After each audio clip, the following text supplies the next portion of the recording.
L'organisation pour la mise en valeur du fleuve Sénégal retrouve cette terre où tout a commencé.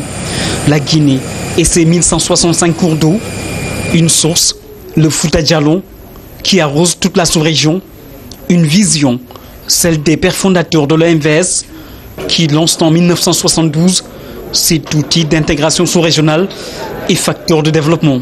Aujourd'hui, 43 ans après, la préservation de l'héritage demeure plus que jamais une priorité pour les chefs d'État de l'organisation. Quand nos illustres prédécesseurs, le président Ahmed Sékou Touré de Guinée, Modibo Keïta de Mali, Mokhtar Ould Daddah de la Mauritanie et Léopold Sédar Senghor du Sénégal, se réunissaient à l'Abbé ici en Guinée en 1968 pour créer l'Organisation des États riverains du fleuve Sénégal, ORS, dans le but de sceller le destin de leurs 4 pays autour des ressources en eau du fleuve Sénégal. Ils ne pouvaient mieux faire pour dompter l'eau, ce bien commun sans lequel aucune activité n'est possible. C'est donc naturellement que la Guinée a rejoint ses frères maliens, mauritaniens et sénégalais au sein de l'OMVS en 2006 avec la ferme volonté et l'engagement total de contribuer d'une manière dynamique et résolue pour l'atteinte des objectifs de l'organisation. 43 ans, c'est le temps de plus que la maturité. En tout cas, l'âge adulte est révolu depuis longtemps.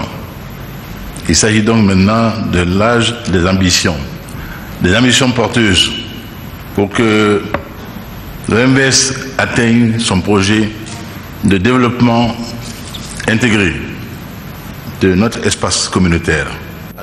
Dont l'amorce d'une nouvelle approche de valorisation du fleuve Sénégal, le président Macky Sall donne les grandes orientations de la pérennisation des résultats pour développer l'OMVS et permettre aux populations de bénéficier des retombées issues du fleuve Sénégal. Agriculture, énergie, pêche, 3 secteurs qui peuvent booster la croissance économique dans la sous-région. Nos aînés avaient une vision pertinente de mettre en synergie et de mettre en commun cette richesse inestimable dont la source vient de la République sœur de Guinée. Et nous vous serons gré, Monsieur le Président, ainsi que le peuple de Guinée, de cette solidarité à l'égard des autres peuples en aval de nos affluents. Et cet organisme a eu des résultats extrêmement importants.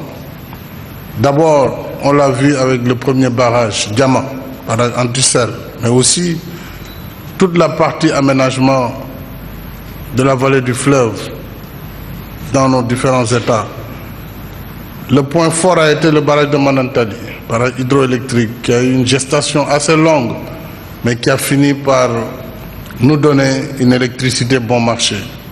Ensuite, Fellou, et j'espère bientôt Gouina, puisque depuis que les présidents ont posé la première pierre, on attend encore le vrombissement des machines. À l'heure du bilan, le président en exercice de la conférence des chefs d'État de l'OMVS fait le point sur les différentes réalisations et se projette sur l'avenir. L'avenir d'un modèle réussi d'intégration sous-régionale, motif de fierté et source d'espoir pour toute l'Afrique. Des chantiers importants ont été réalisés. Durant ces 2 dernières années, nous avons lancé des chantiers importants. Le 17 décembre 2013, nous nous sommes retrouvés à Fellou, au Mali, pour inaugurer un barrage hydroélectrique d'une puissance de 60 MW et d'un productible compris entre 320 et 350 GWh par an. Les barrages de Manantali et Fellou réunis ont augmenté de façon significative l'offre d'énergie propre et bon marché en mettant à la disposition de nos États une puissance installée de 260 MW.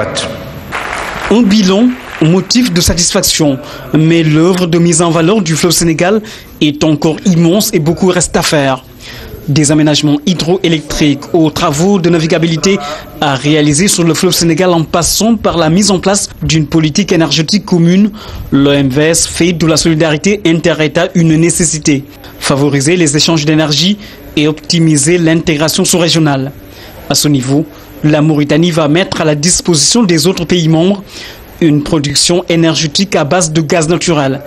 Une parfaite illustration d'un état d'esprit de solidarité et de coopération sud-sud.